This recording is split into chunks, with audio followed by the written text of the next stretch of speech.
Les rois mages, histoire écrite et illustrée par Écoute mon histoire.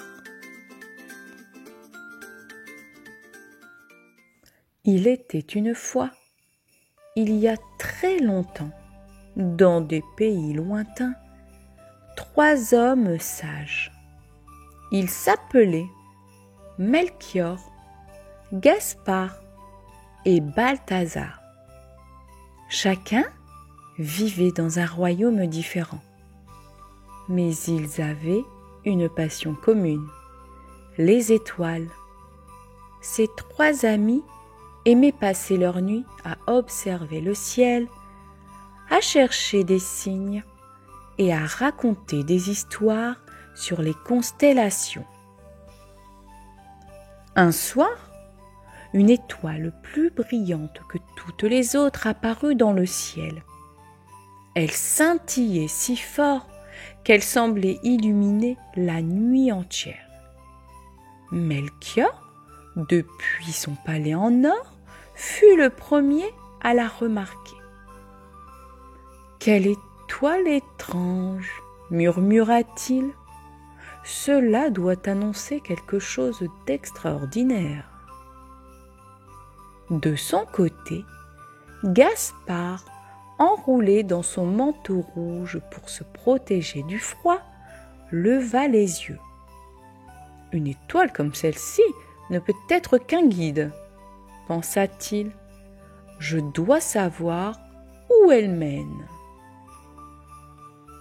Et dans un royaume où le sable s'étendait à perte de vue, Balthazar, entouré de parfums exotiques, aperçut aussi l'étoile. « Elle appelle à un voyage, » se dit-il. « Je dois partir. » Chacun décida de suivre l'étoile, emportant avec lui un cadeau. Melchior prit de l'or, symbole de royauté. Gaspard choisit de l'encens, symbole de respect et de spiritualité. Et Balthazar prit de la myrrhe, un parfum rare et précieux.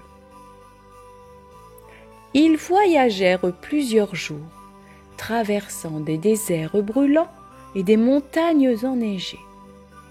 Un soir, alors qu'ils faisaient une halte près d'une oasis, Melchior, Gaspard et Balthazar se rencontrèrent. « Toi aussi tu suis l'étoile ?» demanda Melchior à Gaspard. « Oui, » répondit Gaspard, « je suis sûr qu'elle mène à un roi extraordinaire. » Balthazar, en souriant, ajouta : « Nous devrions voyager ensemble, ce sera plus sûr et plus joyeux. » Et c'est ainsi que les 3 sages devinrent compagnons de route. Leur voyage fut long et semé d'aventures. Un jour, alors qu'ils traversaient un désert, une tempête de sable se leva soudainement. Le vent soufflait si fort qu'ils ne voyaient plus rien.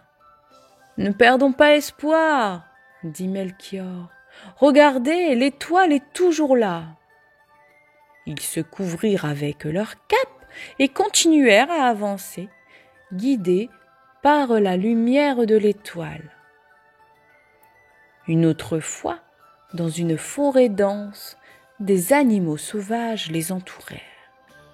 Des loups, des hiboux et même un ours observaient les 3 hommes avec curiosité. « Nous ne sommes pas là pour vous déranger, » dit doucement Gaspard, « nous suivons une étoile. » Comme s'ils comprenaient, les animaux s'éloignèrent, laissant les voyageurs poursuivre leur chemin.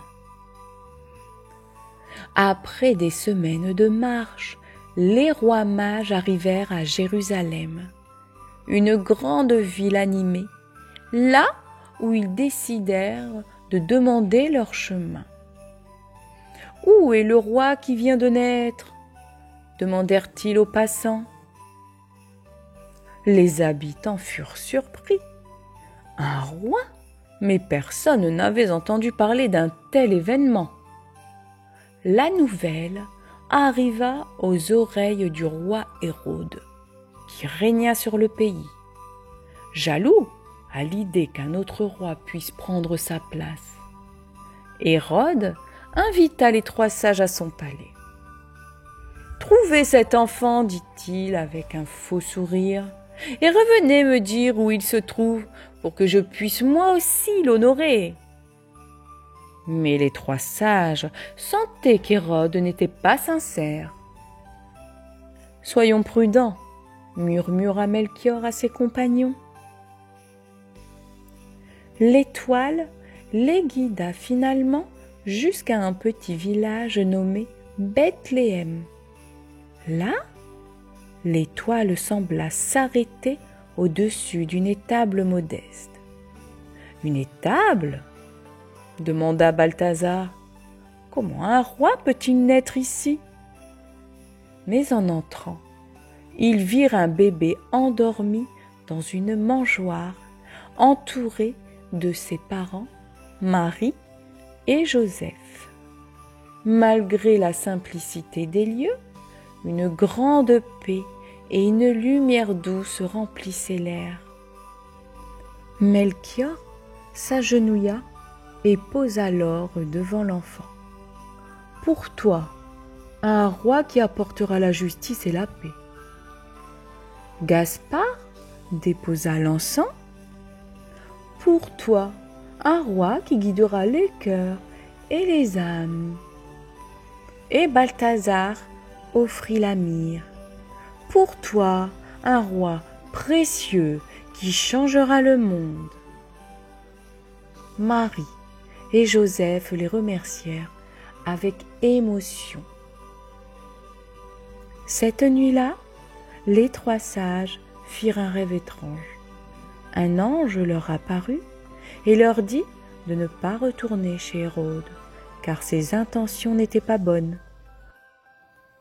Le lendemain, ils décidèrent de rentrer chez eux par un autre chemin, racontant à tous ceux qu'ils croisaient l'histoire de cet enfant extraordinaire. Et bien que leur voyage fût terminé, les rois mages savaient que ce qu'ils avaient vu ce jour-là changerait le monde à jamais.